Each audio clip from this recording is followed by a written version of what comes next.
Bon, bonjour Ernest, Bonjour. on est avec toi dans ton atelier à Ivry, sur Seine, et cette petite interview, cette discussion autour de ton travail en général et surtout plus spécifiquement autour de la fresque de la Bourse du Travail que tu as réalisée en 79. Donc 79, ça fait 36 ans. 36 ans. Hein. J'étais allé à Grenoble, en fait, parce que la Maison de la Culture de Grenoble, à la fois c'était du temps de Catherine Tasca, c'était vraiment extraordinaire, la Maison de la Culture à ce moment-là. Yann Pavie, qui s'occupait des arts plastiques, avait entendu parler de mes interventions, un peu de ci, de là. Et c'est la première institution avec Le Havre qui m'a invité pour nous donner les moyens de faire un travail comme ça, avec une institution. Sinon, les interventions précédentes étaient un peu sauvages comme ça, qui n'étaient que de ma décision. Là, la Maison de la Culture m'avait invité et j'avais souhaité, parce que c'était Grenoble, en effet, il y a des thèmes que je peux aborder tout seul, moi, en interrogeant les gens, en lisant et tout ça. Par contre, là, avec ce lien à la Maison de la Culture, qui était très dynamique, il y avait beaucoup de relations avec le monde du travail, les grandes entreprises, les comités d'entreprise. C'était très vivant à ce moment-là. Je crois que ça s'est un peu atténué, malheureusement.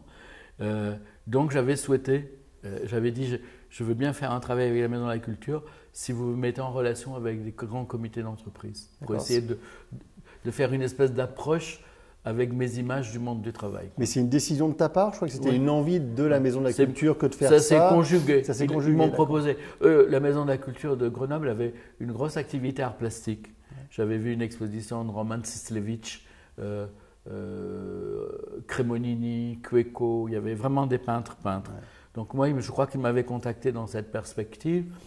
Et de la discussion avec Yann Pavie, avec Catherine Tasca, est venue cette idée que j'aurais souhaité rencontrer les comités d'entreprise et faire que le thème du travail naisse de cette rencontre. En gros, c'était ça. Voilà.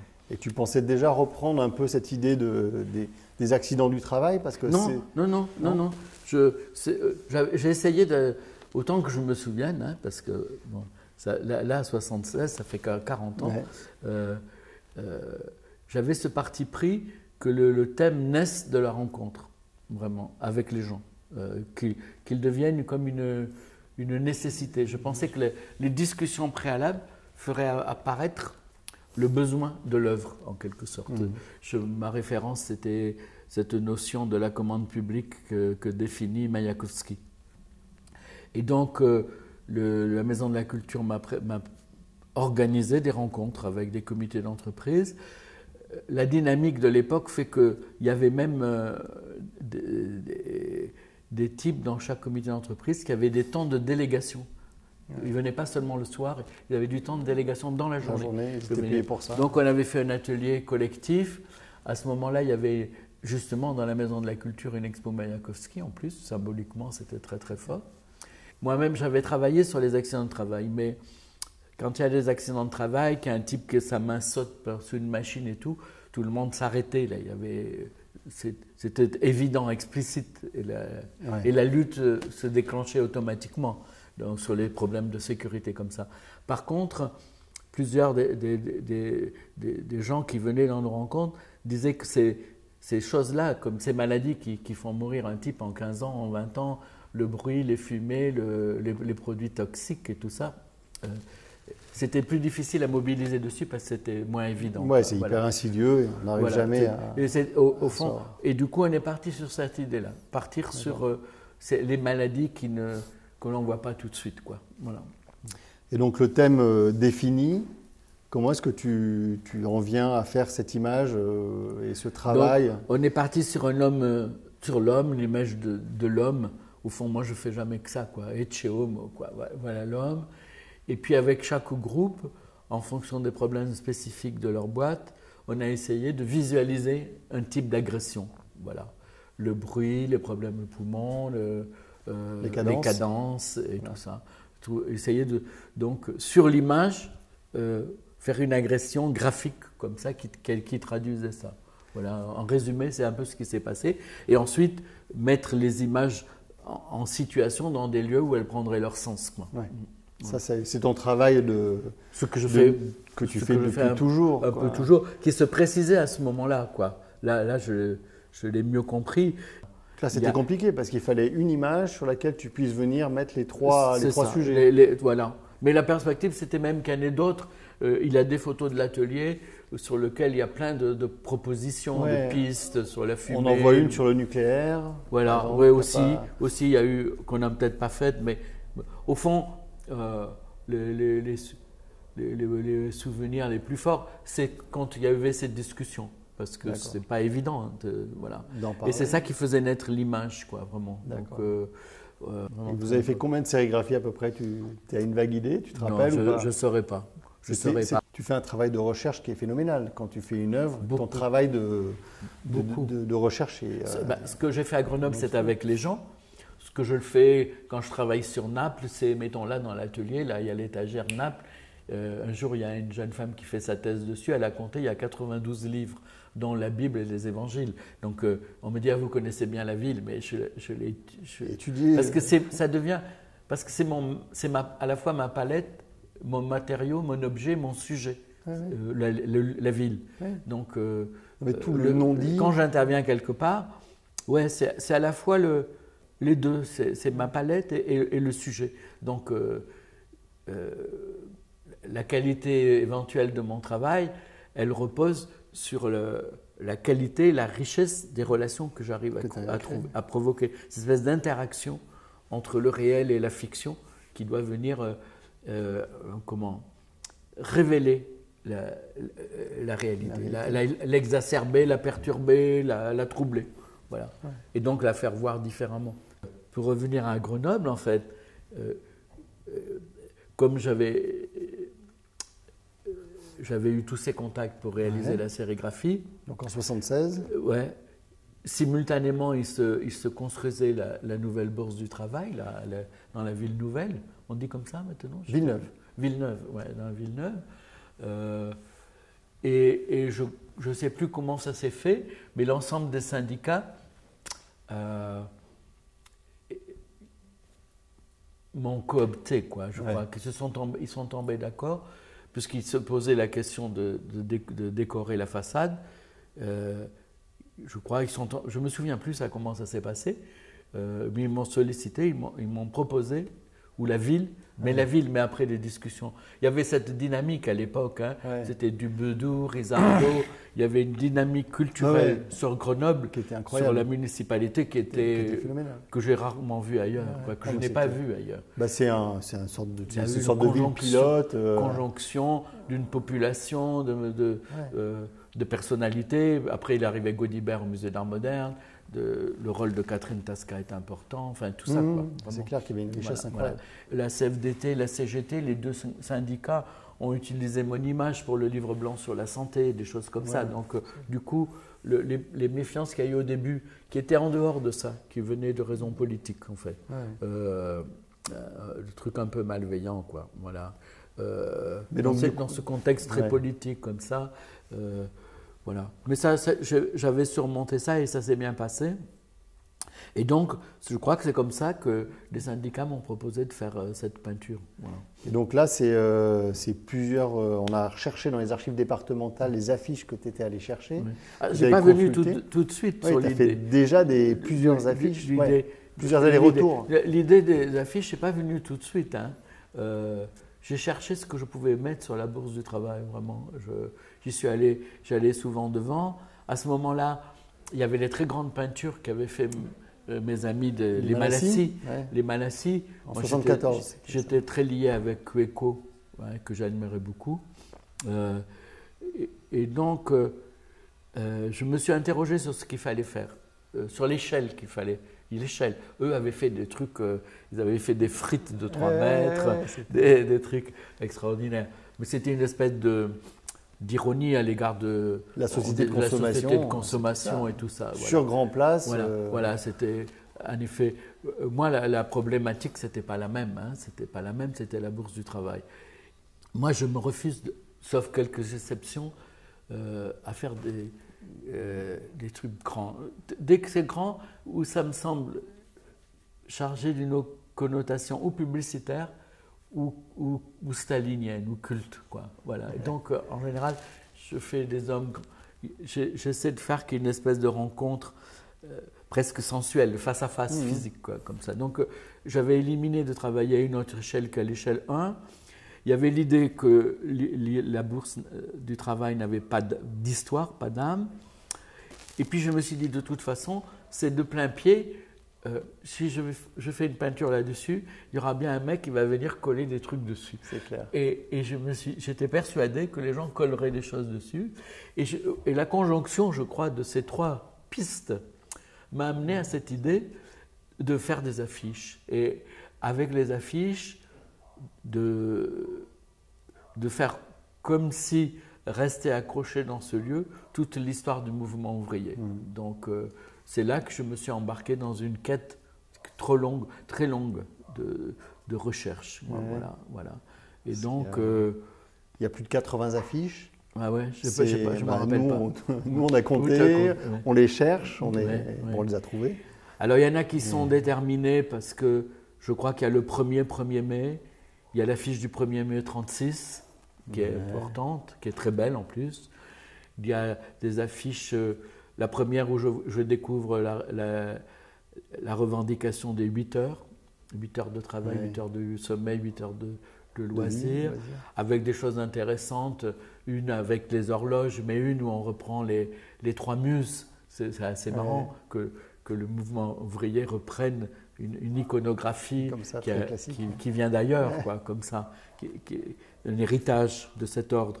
Il y en a que j'ai choisi pour la beauté typographique de l'affiche, ou celle émouvante, comme parce qu'elle est belle rouge comme ça, peuple de Grenoble sauvant Sacco et Vanzetti.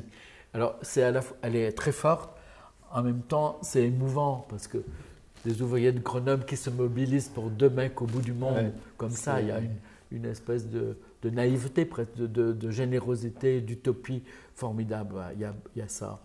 C'était un quartier utopique, hein. C'était une époque aussi. Il y avait, c'est ça. L'endroit en plus s'y prête. Et donc, au fond, j'ai essayé de réunir tout ça. Il y a des affiches en arabe, en espagnol, en italien, des références à la guerre.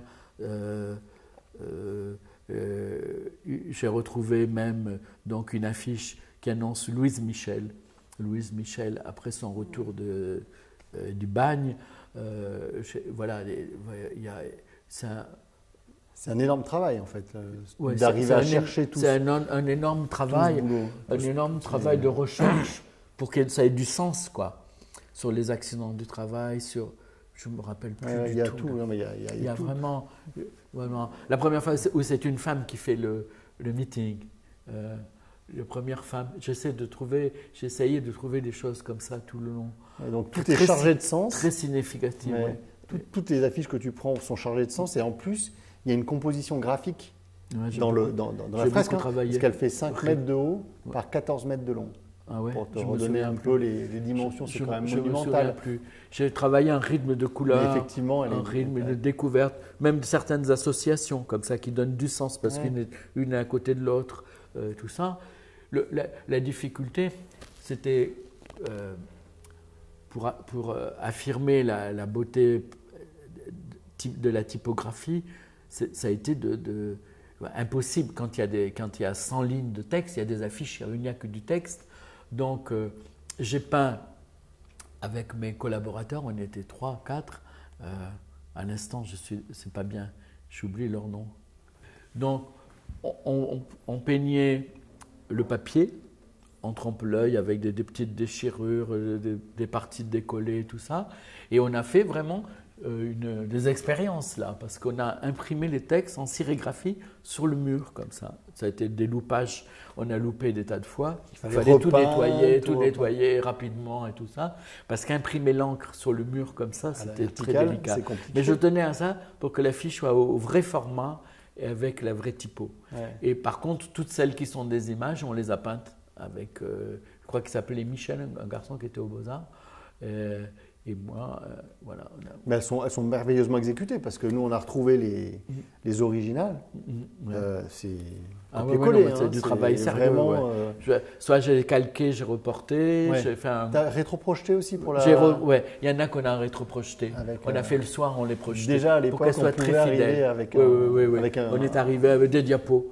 J'avais fait des projecteur. diapos et on les projetait le soir. Ah oui, non, ça a été un travail. Et pour la même, sérigraphie... même d'ailleurs, un jour, il y a un type qui habitait les immeubles. Il est venu et il me dit, ah, je vois que tu travailles là depuis des jours et puis il y a ces cons qui sont venus coller des affiches sur ta peinture. Voilà, donc il y a eu un truc comme ça à un moment, c'était assez drôle. Ouais. Et là, ça a duré combien de temps le temps de réalisation? C'est de l'ordre de 3 semaines, un truc comme ça? À mon avis, c'est plus. Ouais, plus. Ouais. C'était énorme, hein, tous ces trucs. Ouais, c'était énorme. C'était un travail énorme. Ouais. Je n'aurais pas le courage de le refaire là. Je n'aurais pas le courage. Il fallait vraiment. C'était très très lourd. Ouais. Bon, donc tu as conscience un peu que c'est, en tout cas, c'est la plus vieille œuvre que tu aies faite dans la rue qui reste aujourd'hui. Oui. Donc, Oui. Belfort. Oui, mais c'était la première. J'en ai fait très peu. Moi, je me suis à l'aise dans l'éphémère. Hein. C'est la première fois, je crois, que j'ai fait.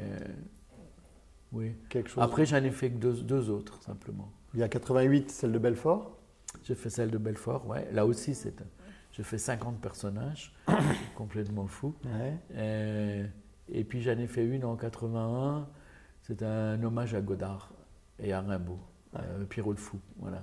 À hier. Elle est hier. Ouais. Elle y est toujours ou pas? Non, elle s'est détruite. Ouais. C'est Donc, pour ça que, pour Belfort, comme chaque fois quand on fait ce genre de travail, le problème, c'est l'enduit, c'est le mur. C'est le mur. Donc, à Belfort, j'ai peint les 50 personnages ici, tout autour dans l'atelier. J'avais sur la toile 50 sur de la toile synthétique, une toile particulière qui ne joue pas avec la chaleur et tout ça. Et tout est collé avec de la résine sur la façade. Et ça a été restauré par le fils de Queco, justement, voilà, il n'y a pas très très longtemps, je crois que c'était en 2012. Ouais, il est allé voir ça. Bon, alors pour Grenoble, qu'est-ce que nous on va essayer de la restaurer avec non mais on va la restaurer en réutilisant ce process que d'imprimer sur toile. Toi, tu peux pas revenir repeindre, etc. Non, mais je ne me sentirais pas là. Non, mais c'est bon, je te demande pas. 40 ans après, j'ai plus la santé. Non, je vais très bien, mais je ne me sentirais pas de repasser encore. Non, parce que je crois que c'était plus de 3 semaines. Hein. C'est un très long travail sur l'échafaudage. Monter 50 fois, monter, descendre, c'est du boulot. Mais donc, qu'est-ce que ça, trouve ça légitime, normal, ta place? Moi, parce que quand tu as fait ça, c'était il y a 40 ans. Moi, ça me fait très plaisir. C'est une initiative qui me fait plaisir, en effet. C'est bien. Je crois que c'est justifié de rappeler toute cette histoire. Par les temps qui courent entre nous, je pense que ça par les temps qui courent, où il y a une espèce d'amnésie. Il y a une amnésie. L'amnésie, c'est vraiment la barbarie. Là. On est dans un truc de cet ordre. Il faut travailler sur l'histoire. Donc, rappeler tout ça, de quoi est fait ce qui est positif aujourd'hui, c'est l'héritage de toutes ces luttes. Donc, les faire réapparaître sur le mur, ça me semble tout à fait légitime, justifié. Et je vous en remercie si vous arrivez à le faire, quoi. Vraiment, si techniquement c'est possible. Il y a un rapport très fort en fait dans ton travail qui dès le début est très militant sur des sujets sur lesquels tu te sens compétent et sur lesquels tu as envie de t'exprimer. Tu travailles à l'échelle 1, tu fais de la sérigraphie très vite que tu viens coller dans l'espace public. J'ai fait des pochoirs même. Avant, les 66, je sais, 65, donc tu fais tes pochoirs et tu les poses en 66. Il y en a même sur nos sérigraphies là. À Grenoble, on a même fait des pochoirs. Il y a une partie en sérigraphie, en pochoir sur une de ces bases de sérigraphie. Mais tout ce travail-là, c'est exactement ce qu'on définit, ce qui fait définition pour ce qu'est le street art aujourd'hui. Aujourd'hui, quand on parle de street art, on parle d'une expression gratuite posée dans la rue, expression d'art plastique posée dans la rue. C'est exactement ce que tu fais. Je l'ai fait 50 ans avant. Voilà, exactement. Non, mais je l'ai fait il y a 50 ans. Donc tu te Parce que 66, c'est 50 ans. Exactement. Donc tu te retrouves